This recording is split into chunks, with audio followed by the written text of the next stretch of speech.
The she shed. You know what? Everything she is replaceable in the she shed. All right, are we ready for this? I'm gonna start. I don't think we're never gonna be ready. We're hot messes. This says women you're wanting. Okay, redo. Take two.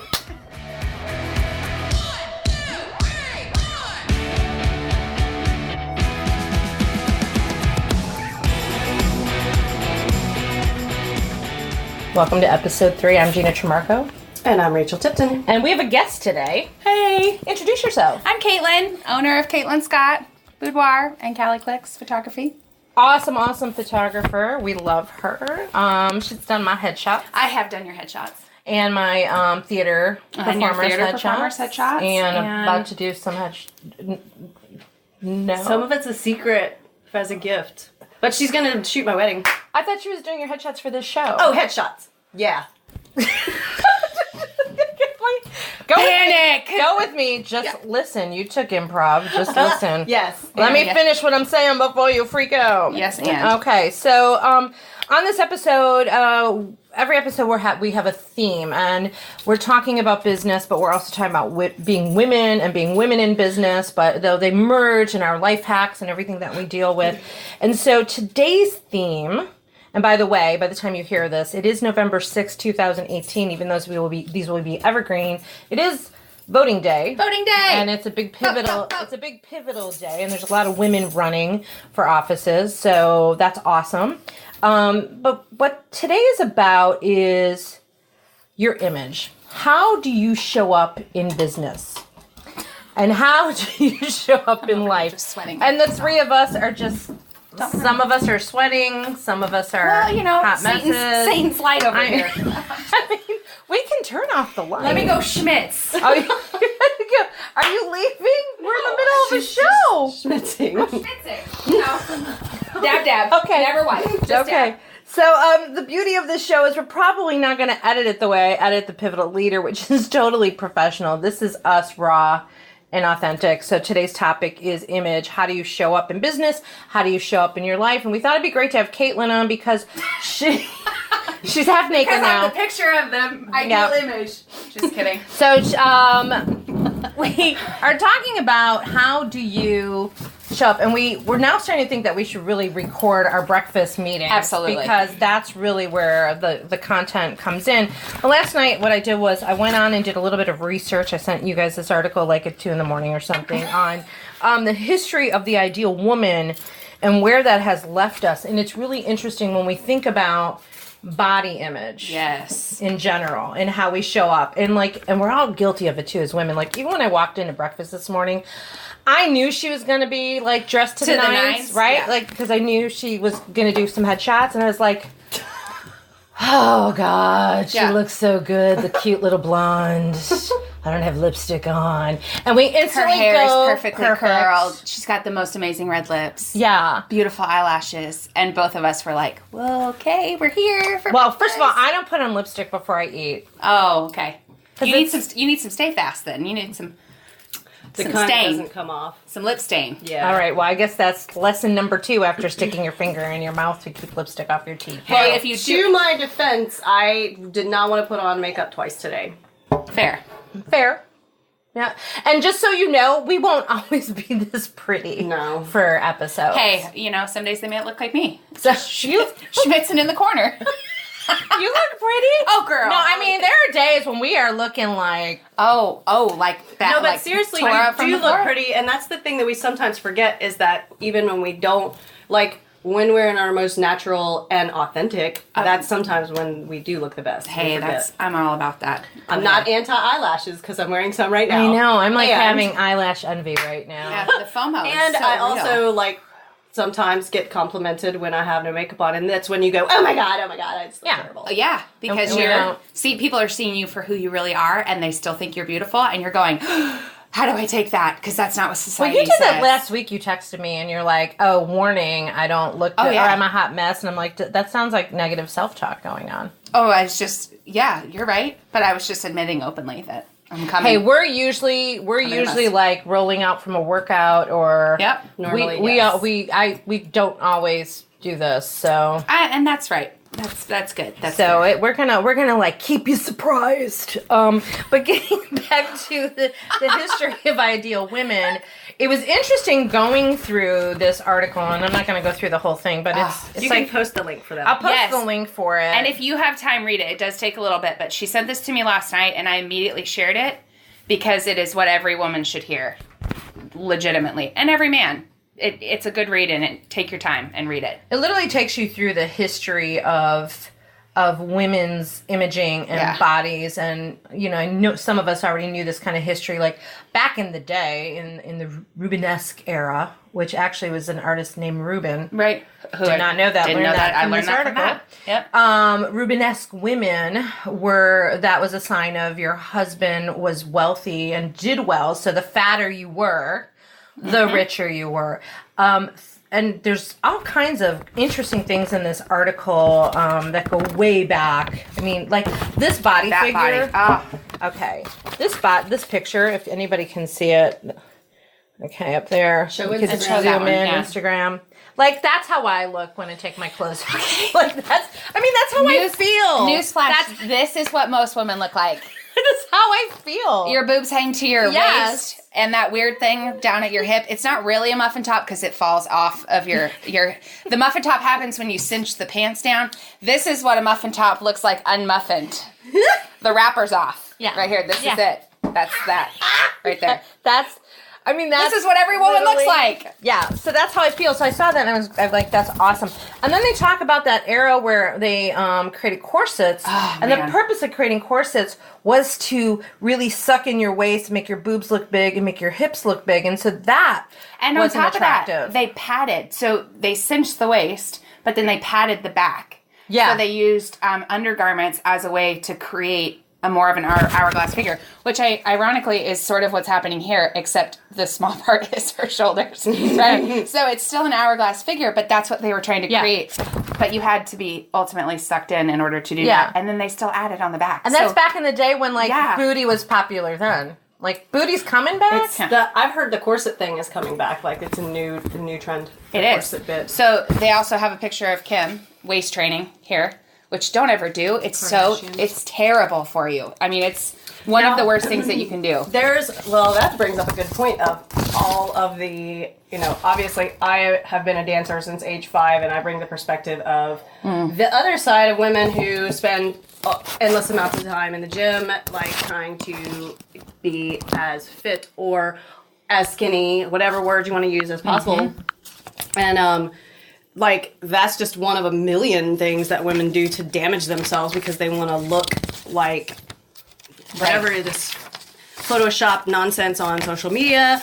Or, we talked about it at breakfast that, being in the show business, like, it's all about your body. So it's a very And heavy weight to bear, pardon the pun, but it is. It's like constant thought. It's constant comparison to others. And, Gina and I talked about this the other day. Like, there were these really beautiful pictures that somebody posted about the Christmas show at Legends. And the very first thing, I looked at the pictures, and the very first thing in my mind was like, oh my God, I'm so fat. Like, that was the first thought in my mind. And I caught myself. I say? What did I say to you when you told me that? You said that, describing me to others? No, I saw that picture. When I saw that picture of her, I'm like, oh my God, that's my gorgeous skinny co-host. Oh, see perspective. So when she said that to me, I was like, bitch. Exactly. Well, when I heard myself say that, like, it was a thought that I heard inside. Did you immediately self-correct, hopefully? I did. I was like, Rachel, come on, you ridiculous thing. You're amazing. Like, I had to...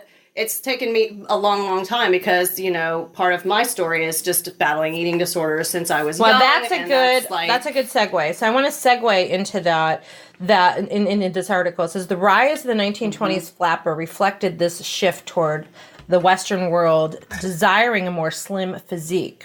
As slender women's bodies started to appear in the magazines in the mid-1920s, an epidemic of eating disorders also occurred among young women, according to some studies. This kills me. So and then it fast forwards to the 1960s and 70s, which may piss off some women, because one of my questions on Facebook today was like, so did this feminism movement of the 60s to 70s hurt us or help us, right? Because they talk about the shift, the historical shift from a rounded to a thinner body preference led to the rise of British fashion model Leslie Lawson, also known as Twiggy, right? They seem to symbolize a shift away from the corsets and pinup girls of years past. Simultaneously, the second wave of the women's rights movement began. And the article goes on to talk about how eating disorders then also kind of catapulted again because we became so obsessed with being thin. Now at breakfast we talked about what also helped that was the hippie drug movement. The rise in the drug movement because you're suppressing your appetite.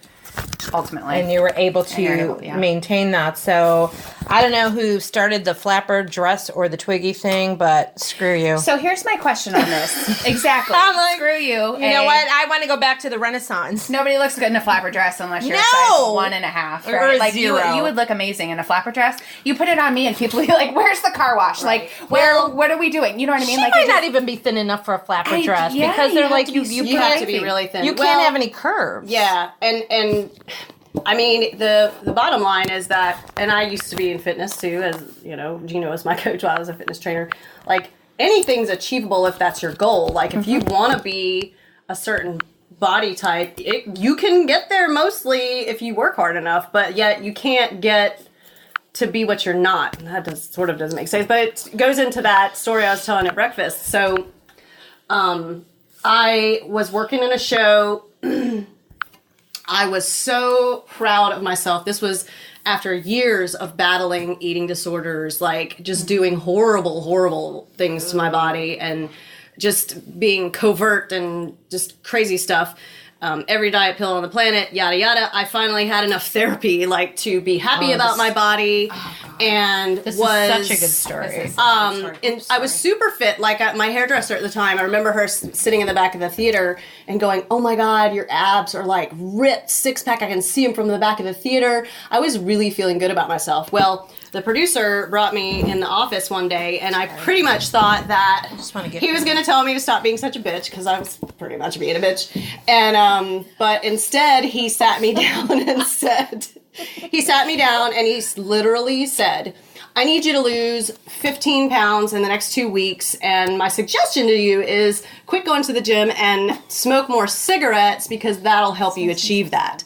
And I swear, without missing a single beat, I looked at him and I was like, "No, I will be bringing you my notice tomorrow," which I did. I brought him my notice and put it on his desk the next day. And I walked away from my dance career at that point thinking I would never go back. But it was because I was like, "Nope, not gonna puke for you, buddy. I am not gonna do it." So, okay, but here's that perception. Are we always battling not only the stereotype that women need to be successful, but they also have to, in order to be better than a man, do we also have to look a certain way? Like, is that part of the competition for having? Well, in all reality, I don't think that it really will change anytime soon. Reality is reality. Even as a keynote speaker, as a trainer, I have to show up a certain way. I've been thinner. I've been heavier. I told you earlier, I'm like, now I take my headshots when I'm like middle of the road because I don't want those headshots of me when I'm on my thinner side, because when I show up, they're like, Who are you? "Who are you?"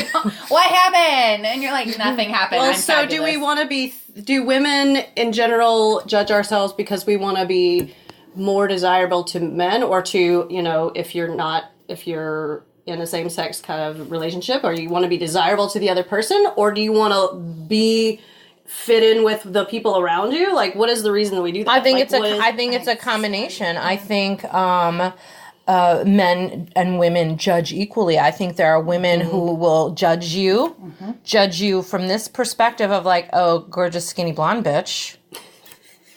But it's true. It's so true, and it's so unfair in my eyes. And they might not actually like you because of it until like they see you're intelligent.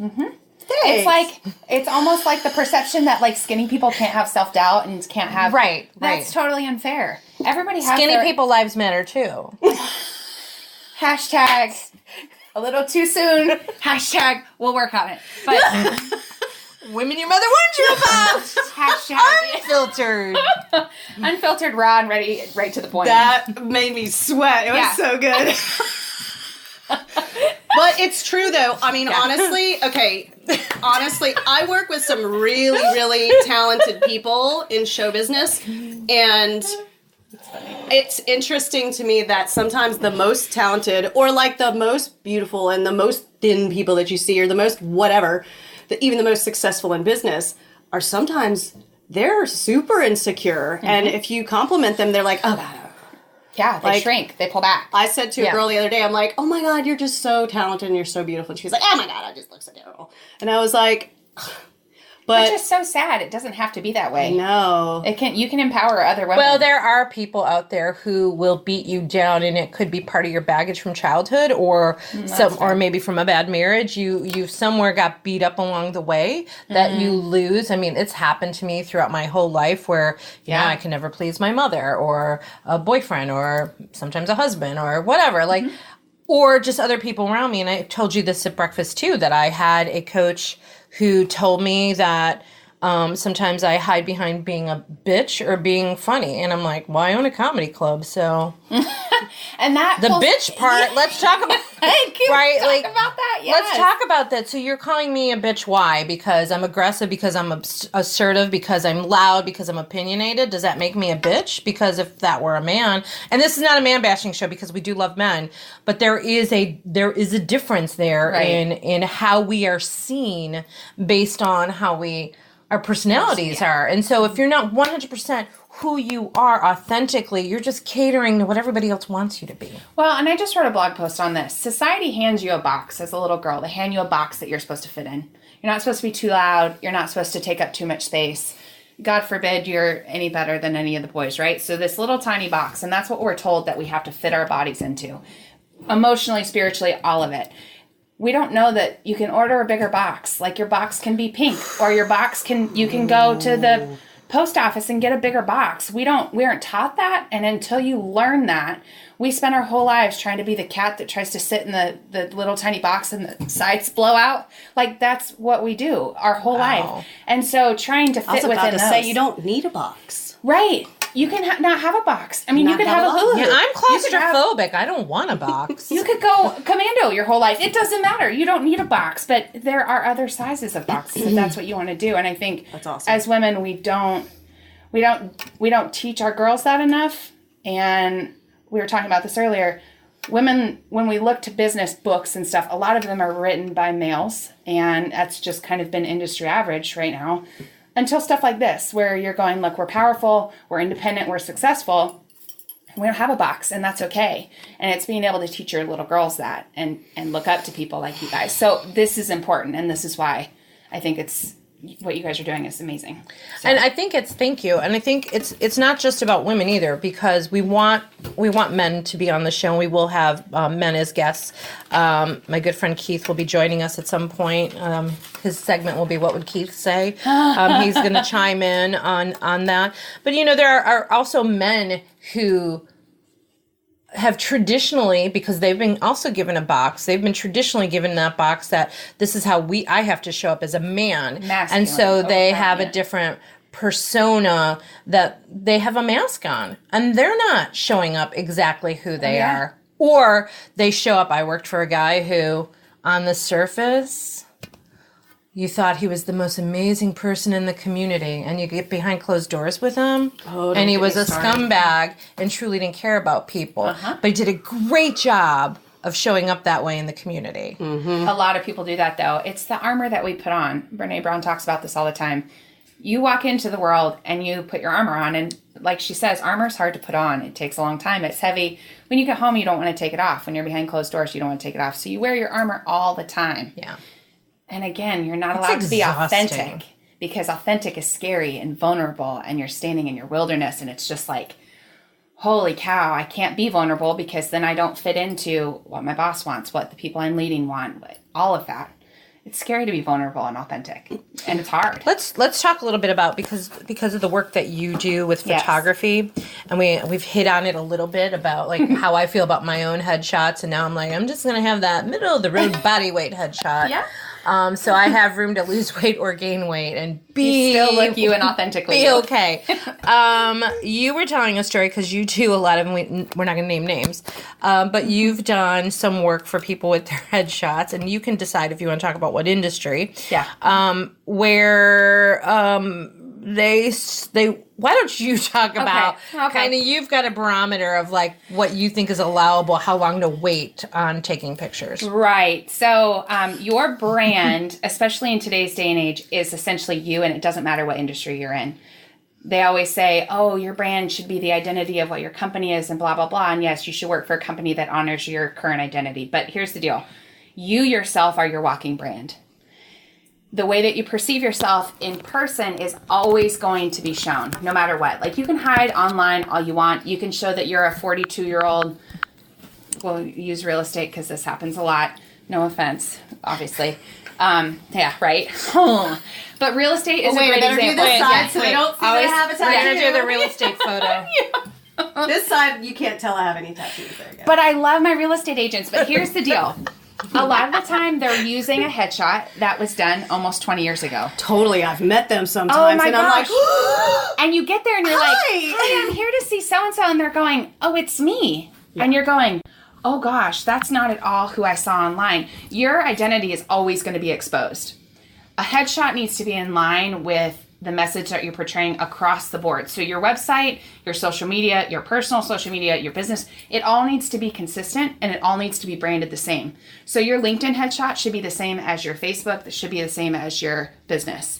It all should read consecutive, consistent. And speaking of LinkedIn, your LinkedIn headshot should not be you holding your dog or a picture of your car. And please don't let it be a selfie with your arm in it, of all things. The awkward down, making your neck look really small. Nobody wants that. oh, Right? Right. Like, how many people do you see every single day with LinkedIn profiles like that? That's what makes me crazy. I don't look at those. Oh, right? You keep it moving, right? Perception is reality. Yeah, if you true. can't afford however much it is for a headshot, professional headshot, are you really going to take the time as a client? Again, real estate. I'm trusting you with probably the biggest purchase I've ever made in my whole life, right? Mm-hmm. And if you can't afford a photographer to take your professional headshot, how are you going to treat me as a client? What corners are you going to cut, right? So those are super important.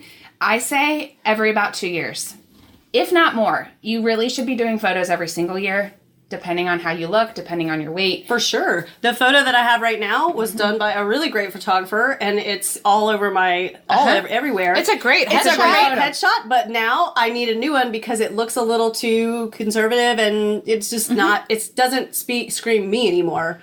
Right. And so when you So show it's your new personality now, do you immediately lose trust with your clients? Wait, when you I want show to up back up a looking second. different? I want to back up a second. Yeah. Because it's an interesting kind of phrase when you show up with your new personality, right? It's actually her old personality showing up as it's meant to show up. Right. Authentically. Yeah.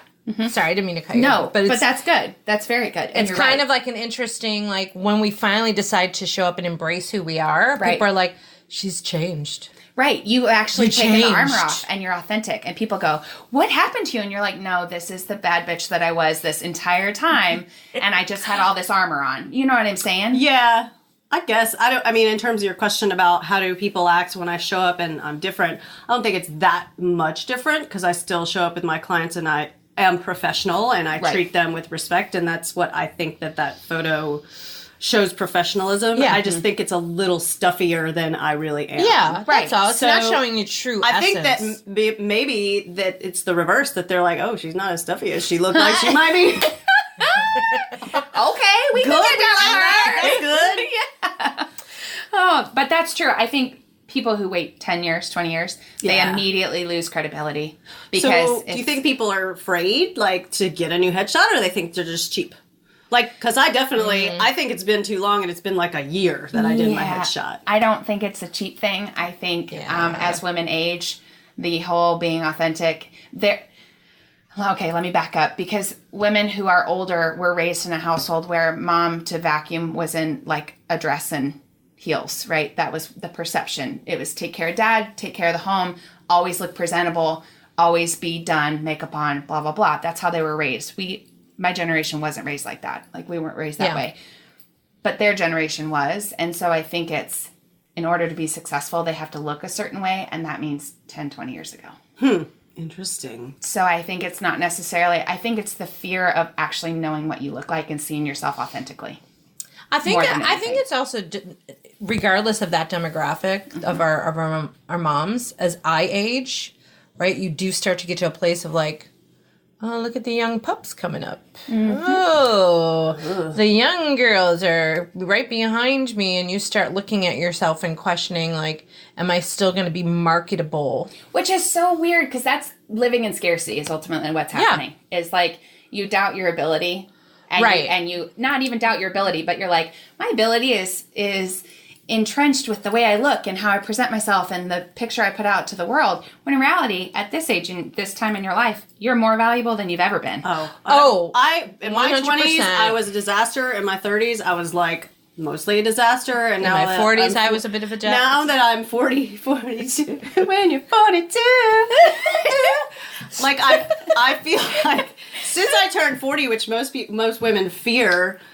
For whatever reason, I feel like I'm like in the last few years, like I'm like, okay, I understand my value. I understand that I really am intelligent and worth it, and I have a lot to offer. And now I'm working on how can I best offer that to the people. Yeah, which is so awesome. like definitely was not doing it when I was. Well, here's there's young bucks. That are coming and up, here's like, the other awesome thing. Maybe they're not as much of a disaster. Being willing to say I'm 42, or for me, I'm 50.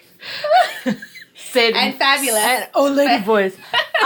There was like such a fear getting to that age for some reason, and I'm like, I felt that way about 42. I'm like, I just need to pass the mark, and I got past the 40 mark, and I'm like, cool. Then I'm like, I just got to get past 50, and now I'm cool. But I talked to a lot of other women who are older, and they're like, oh, it doesn't get good till you're 60.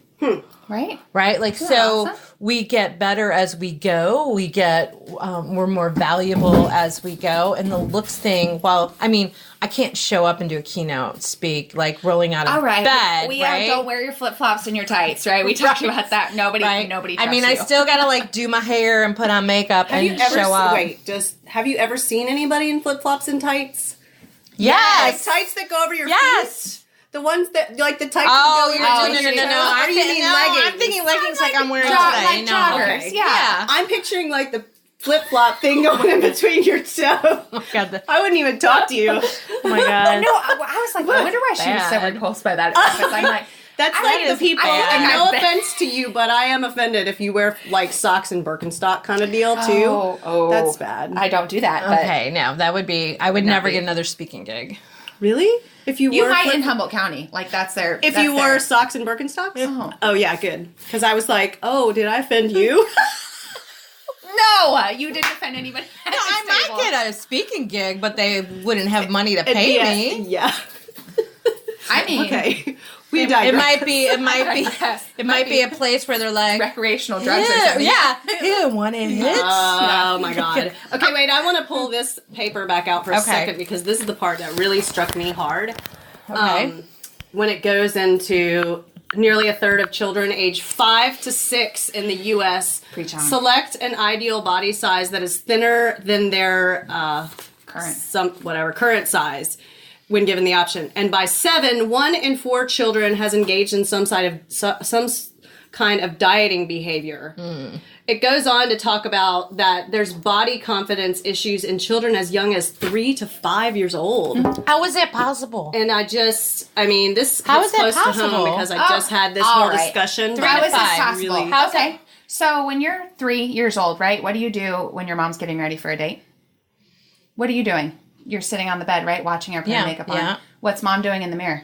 Oh. I have this conversation with my ladies Fascinating. all the time. Okay, so women say, I tell my daughter she's beautiful all the time. I tell my daughter she's not going to have body issues. All right, sis, let's have a real conversation about this because your daughter watches every single thing you do. You see the little boys in the mirror pretending to shave? Yeah. And you don't know why? They've watched dad do it for years, right? That makes Women sense. who hate their bodies, no matter how good you think you are at hiding it, your daughter will always, always, always pick up on it. And that's that impressional impressionable 3 to 5. No matter what you're saying to her, your actions are always going to speak louder. So when you're tugging on your dress in the mirror going, man, and you're playing with your stomach, or you're going, what are my wrinkles doing? Or, oh, wow, look at these crow's feet.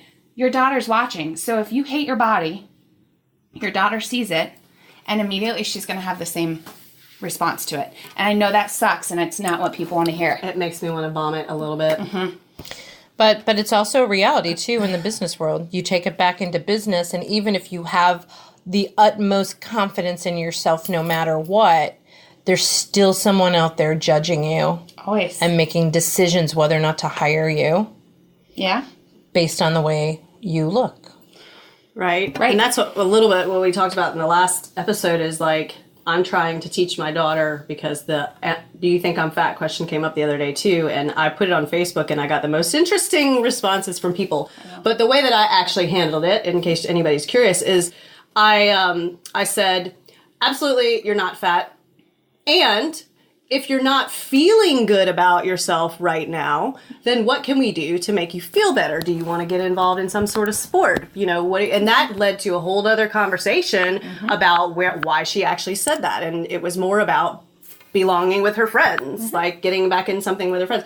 But I believe that because to the point of no matter how thin or fit or fat or this or that women get, if we don't have that self-talk that's positive about wherever you're at in your current body shape or form, like that you're okay with where you're at. And one person on that Facebook feed did say something which I thought was really cool. It was a guy actually, because I said, hey moms, what do you say to your daughters when they say that? There was a lot of guys that responded, which was interesting. And the guy said, we have fat.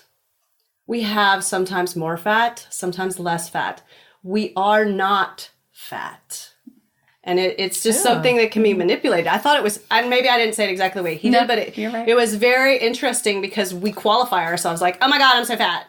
But it's not that. It's like, I am Rachel. I am amazing. I am perfect as God created me. And sometimes I have a little bit more fat content on my body than others. Why do we spend time even thinking about it? Exactly. That's where I get hung up. Well, all the time. The other thing we talked about this morning was fall from grace. Oh, right. Bless. And we talked about the people out there, the coaches, the gurus, the motivational whatnots who are out there kind of preaching, you know, how we should be. And we said we would be kind and not like bring up names and try to talk around it because we don't want to throw anybody under the bus. I think some motivational speakers may lose their way for the money. Oh. Do you want to touch on that? Because you're the one who used the phrase fall from grace, Katelyn. Yeah. So recently I've had a couple people that I held on a major pedestal. I mean, moved heaven and earth, would have done a lot of things to get into good grace with these people. And in the long run, the outside and the exterior was a really pretty picture that I really liked. And because of that, I held them on a really high pedestal. And it's not just the actual physical picture. No. It's the image, no. It's the image of their success. The image of their success and how they made other women feel. And in reality, seeing the underbelly and watching their narrative change and become less authentic in order to chase a $6 billion industry of, you know, preying on housewives that are overweight and focusing on fitness rather than being a badass and focusing on, you know, you have to be a certain fat in order to be body positive. These are all things that I am struggling with because I had them on such a high pedestal. And when they fell from grace, it was a big fall for me. I mean, I took it real personal for a lot of reasons, but mostly because I saw them as genuine, authentic, and I loved them for that. But in reality, the person behind the mask that they put on social media is nothing like what they are in real person, like in real life. Seeing conversations that they've had, watching them shame other women, using something like health and fitness as you can't be successful without being healthy and fit. Here's the deal, sis. Like, there's a lot of fat women in this world that are doing amazing things, and it has nothing to do with health and fitness. if we took all of that away, I don't know who was telling me about this, but if women stopped using beauty products and olive weight loss products for a year, was it me or for a week? Was it me and you that were talking about this? I don't remember. So if all women in the United States stopped using healthcare products and beauty products for a week, it would be the collapse, like the air of the economy. It would be a collapse of the economy, like what we saw after 9/11 with the. That just gave me anxiety. Like no lip gloss, right? Because you can't leave your house naked. What about shampoo? I mean, that falls in that category. Yeah. Because what do we use shampoo for? The highlights that we have in our hair that we need to maintain? I'm not in. I like my shampoo and my lip gloss. I refuse. But I'm just saying, it would be a economic fall like we've never seen. Because we prey on people's insecurities. But taking women. it a step further, when we look to other people to be role models for us, and then they fall from grace and become who they are, they show their true colors. Right? It has detrimental effects on us as individuals, as humans, as business owners, which brings us back to the theme of today's episode is about your image. How do you show up in life? How do you show up in business? And social media is a whole other episode of, look at all the people on social media who their lives are perfect and their marriages are perfect and look at me, I'm perfect and everything is happy. Danger, and then the second I might post reality, people are like, you're being negative. I'm like, I'm usually funny with my negativity because it's real shit that's happening. Right. And I'm helping someone with my real shit, even if it's negative in the moment. But for the most part, I celebrate every tiny little thing that happens. I'm like, this happened. Even my a very good friend and former sister-in-law who says, Gina, sometimes, you got to be careful what you post because it almost sounds like you're bragging. I'm like, oh my God, 1 minute I'm negative, the next minute I'm bragging. I'm like, I can't please everybody. So I'm going to be 100% who I am. And if you don't like that, hey, it's okay. And I always say, either bring my horse carriage in the same direction or get off my carriage. Right? You can help my horses pull in one direction, but don't pull the other way. Get off my carriage. Get off my carriage. Oh, I like that. So if people want to get a hold of you or learn more about you, yes, where are the best places to connect with you, get photography from you, get to know you, love you? All of the things. Katelyn Scott is my company. And spell that because it's spelled different than normal. Katelyn, it's Katelyn, and Scott, Scott. There are a few places. Social media is great. I actually just started a group on Facebook that is females only. Sorry, guys, but it's a place for all female empowerment. Being authentic, like the weird stuff that we deal with, oh, I had an eyelash fall off on a first date. What do I do? Just the stuff that nobody wants to talk about. That's a safe haven for it. So definitely there. But my website is also a really good place. It gives you a really in-depth feel for who I am and all the messy. I got some stories. All the messy. In the group. Awesome. Well, it was awesome having you on this episode. I am so glad it was you. Thanks, I guys. feel like you should be here more often with us. You just might be. Who knows? And Rachel, if people want to reach out to you and know more about you, where should they go? Facebook is great. Instagram is great. You can find me at rachelonrealestate.com. You can find me at racheltipton.com. But social media is the fastest way, or texting, and you can find my phone number on my social media. I was on a bathroom wall. No, we're just kidding. No. I'm kidding. You probably can, and I hope so, because call me if you need a house. Yeah, right? But seriously, people say that sometimes. They're like, oh my God, you're not afraid that you'll get creepy calls? Nope, have not. My phone number is you know what? That needs to actually be another episode. We're going to do an episode on horrible cold calling. Oh. Because I actually record every cold call that I get now just to mess with the cold caller. Yes. And I want to actually turn that into something. I don't know what, but I'm going to take all that audio and turn it into something every time I go into character. Before, this call is being recorded for educational purposes. I do. I have, and they hang up on me. I was like, oh man, that was going to be a really good call. Oh, that is super funny. If you want to reach out to me, GinaTramarco.com. I'm on all the interwebs, all the social medias. You can find Gina Tramarco. And for this show, Women Your Mother Warned You About.com. or the GinaandRachelShow.com. You can find us there. This is for those watching us on Facebook Live and Instagram. Again, this show's going to post in January, and we're just kind of trying to get people hyped up. Follow our Facebook page right now because our website's in development. So get involved. We will continue to Facebook Live from my personal account and Instagram from Rachel's account for now, but we'll build up our Facebook site, but eventually the website will be up for you to follow. And I think that's it. Thanks for tuning in today on Women Your Mother Warned You About. And we're going to go turn some lights off because it's hot as hell. It is hot in here. Oh my God. Bye, everybody. Bye. This really will get serious soon. Yeah, it doesn't have to. I don't think anybody wants it to be serious. This has been a presentation of the Sell or Die Network. For more podcasts that you can take out into the street and turn into money, visit SellOrDieNetwork.com.